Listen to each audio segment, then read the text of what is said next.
Hi everyone, welcome back to Codex Lee. My name is Lee and this is a channel all about books. So there are 6 questions in the end of your book tag and I'm going to get straight into it. So here we go. So question 1, are there any books you started this year that you need to finish? Yes, there is one actually. Most of the books that I've started this year, I've either finished them or I have DNF'd them. I am currently sort of reading The Talisman by Stephen King and Peter Straub, but I think I'm going to DNF it because it's just really boring. But there was one book that I started quite early this year. It may have even been last year. I think it was this year. And I think I'm like nearly halfway through it, so I'm going to try and finish it off. And that is called Dear Data. And the authors, Georgia and Stephanie, they are visual artists, I suppose is a good way to describe them. They communicate data using graphics, data visualizations, and this particular book, it sort of chronicles a project that they embarked on that particularly within the data visualization community is quite famous. Where they sent postcards to each other. So Stephanie lives in London and Georgia lives in New York, and they would record information about certain things that they were doing each week. So it could be the public transport that they were taking, or certain emotions that they were feeling, anything really. They would record that data and then they would visualize that data on a postcard, and then they would send those postcards to each other.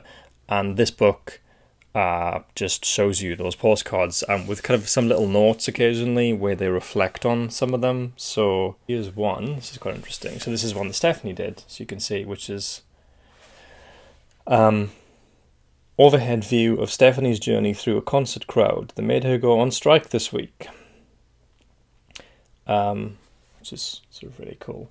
So sometimes you get these double-page spreads, and other times you can actually see, kind of scans of the postcards themselves. So it's really cool. Do you have an autumnal book to transition into the end of the year? I don't really know if I have an autumnal book necessarily. It's kind of difficult to think of a book that evokes an autumnal feel.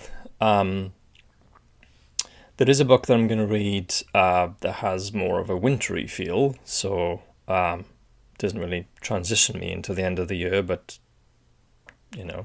jump straight into the wintry side of the year, even though I live in New Zealand and actually we're going into summer, but still. I'm going to be reading Let the Right One In, which is set in Sweden, and there's a lot of snow there, so I don't really have a good answer for this particular question. I don't think the books I'm reading have a particular seasonal feel to them. I don't really plan things that way, so yeah. Is there a new release you're still waiting for? I'm really bad at sort of keeping up with new releases. I mean, there is one new release. It's quite new and just came out just a few weeks ago that I am planning to read. I'm still waiting for, in the sense I'm still waiting to read, but I do own it, and that is this beautiful book. It's called We Are Here, an Atlas of Aotearoa, by Chris McDowell and Tim Denny. This gives you a lot of information about the country that I now live in, which is New Zealand, and it does it through beautiful graphics that focus on different kind of interesting aspects of New Zealand life, New Zealand ecology, New Zealand society. So here's an example. Some of the beings that we share this land with. So you've got the tui there, which is my favourite bird, city sizes. So I'm assuming this is showing the kind of the growth in city sizes. So I haven't had a chance to look at this thing in detail yet, but I really want to read through this, probably in the next few days, because I'm going to a talk that Chris McDowell is giving next week here in Auckland. What are 3 books you want to read before the end of the year? There are actually more than 3 books before the end. So my Goodreads target for the year, I actually increased it because I think it was originally 30, but I've already read 39 books this year, so I bumped it up quite a bit to 50. And I still want to do that, so I've got 11 books left to read before the end of the year to hit that target. But I'll give you a flavour of some of the books that I want to read before the end of the year. So one of them is Dark Ecology by Timothy Morton, for a logic of future coexistence. So a friend of mine lent me this, and I have been meaning to read it for a few months now, so I really want to read this before the end of the year so I can tell her what I think about that. There's a few other books for my Stephen King reading project, so reading Stephen King's works in chronological order that I want to read. I think I mentioned before that I'm going to pause that project once I've read it, because that'll be 23 published works by Stephen King or his pseudonym Richard Bachman. So once I've read Thinner, then I'm going to read The Eye of the Dragon, Skeleton Crew, and It. So I'm going to try and read those before the end of the year as well. Is there a book you think could still shock you and become your favourite book of the year? Shock is an interesting word. I don't know if this book is going to shock me. Maybe it will shock me, but I do think that We Are Here could be up there. I've already heard such good things about this, and I think hearing Dr. McDowell giving the talk next week could add, additional context for it. But given that I moved to New Zealand this year, and this combines information about this country that I've moved to with, visual design, visualizing data, which is sort of what I do for a living, this could end up possibly being my favorite book, or at least one of my favorite books from this year. So I'll let you know. Have you already started making reading plans for 2020? Yes, I have. I have big plans for next year. I'm hoping that I can actually see them through.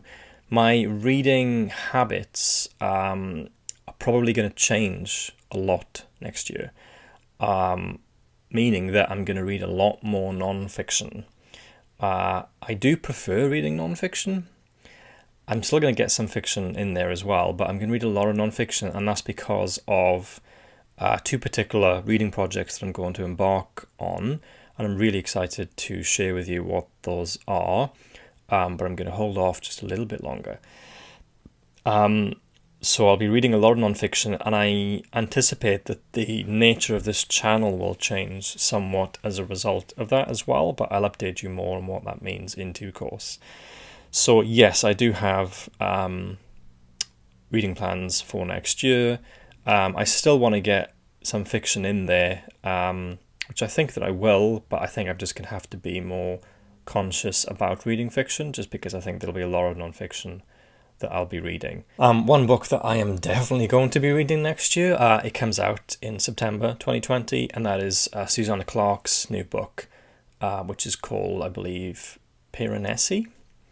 I don't know if I've said this before on this channel, but if I had to choose my favourite work of fiction ever, it would probably be Jonathan Strange and Mr. Norrell. I love that book. I'm probably going to reread that next year, prior to Susanna Clarke's next book coming out. But I just adore that book.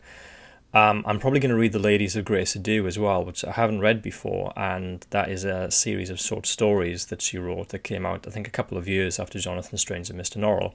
But those two are her only published works, and it's been something like 16 years or so since Jonathan Strange and Mr. Norrell came out. So I'm really excited about reading Piranesi. I'm also probably going to reread the Song of Ice and Fire series. I am anticipating that George R.R. Martin will release The Winds of Winter next year. I mean, I know people sort of assume that every year, or at this point maybe don't assume it, just because we kept getting disappointed. But given that Game of Thrones, the TV series, has now finished, I think by the time that the fuss has died down around that show and the way that it ended, I do think he'll probably release The Winds of Winter next year. And I would like to reread the series before that comes out. So even if it doesn't come out next year, then surely it'll come out the year after. So rereading the series will be good. And I'm going to finish the his Dark Materials trilogy. So I've already read Northern Lights, and I want to read The Subtle Knife and Amber Spyglass. That may happen before the end of the year, but I suspect it'll probably happen next year. So those are some books I know I'm going to read next year. I have a fairly clear idea of which books, for the most part, I'm going to read next year, because of a particular reading project that I'm going to be doing. But there are still a lot of unknowns. And there's one big unknown, which involves this bag